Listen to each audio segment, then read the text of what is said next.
What is representation and why is it such an important concept in media studies? Representation is a theme or object to show or represent another in the media to give a stereotypical view. The reason that representation has such a big impact and is such an important concept in media studies is because the way things are represented in the media communicate how an audience see the world.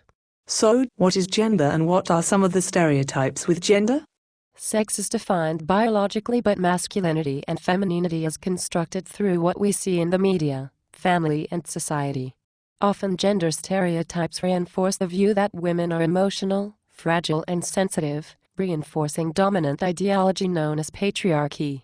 What magazine have you looked at in your investigation? Who owns it and what does it claim to offer to audiences?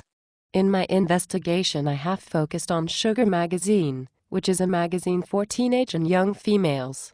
Sugar magazine is published by Hachette Philippaki UK and edited by Annabelle Brogg. Sugar claims to offer advice, support, and help to its audience of young females, which automatically gives the impression that females need the help from someone else to make their decision and are not dependent and don't trust themselves. As it's published by males, it's looked at from a stereotypical view, which is how magazines can form the identity of young females without them even realizing that they should be any different. Who is the audience for Sugar magazine and what is their relationship with it? The Sugar reader is aged 13 to 30-year-olds, however in reality, roughly 12 to 20 are the average. Sugar claims that readers have a very close relationship with the magazine as they feel they can trust it and relate to it. They also feel that what the magazine tells them to do is right, so they trust what is being said. What identity about gender does the magazine create for young women and how does it achieve it? Sugar has a direct impact on how they view themselves and on how society views them. By having a flawless-looking model or artist on the front cover as something for females to look up to and compare themselves to, it creates an impossible ideal for girls to aspire to.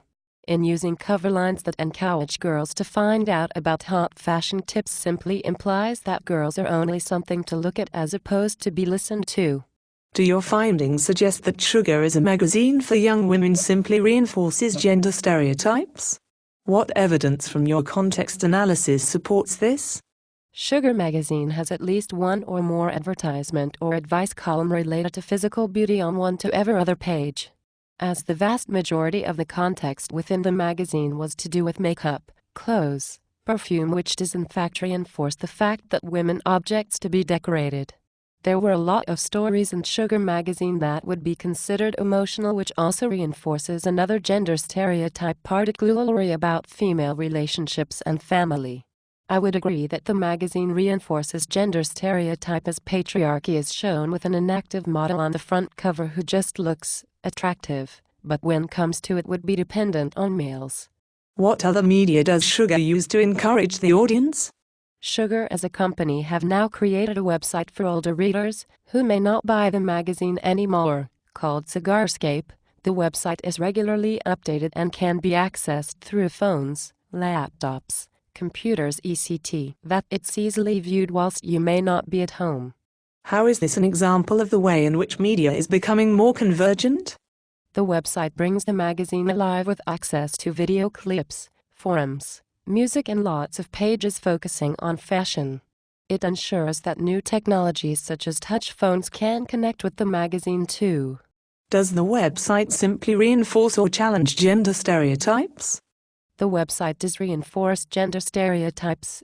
However, there isn't a lot of text. It's mainly image heavy, although majority of the images are of celebrities who look so much perfect, or images of beauty-associated products. Nevertheless, the website doesn't reinforce the fact that women are the weaker gender in all concepts as the website is trying to advertise. As the magazine is, there isn't as many emotional stories. In your opinion, what impact might the gender identity created through the Sugar magazine and through the Cigarscape website have on their audience? The magazine and the website both give the same impression and create the same identity to young impressionable teenage girls, as they both reinforce the impression that girls need to be wearing the latest fashion and must always look their best and be dolled up with makeup. Both sources of media reinforce the fact that the female gender is the weaker of the two and that girls should please boys by looking Perfect, as they are the strong breadwinners of the genders and girls always rely on them.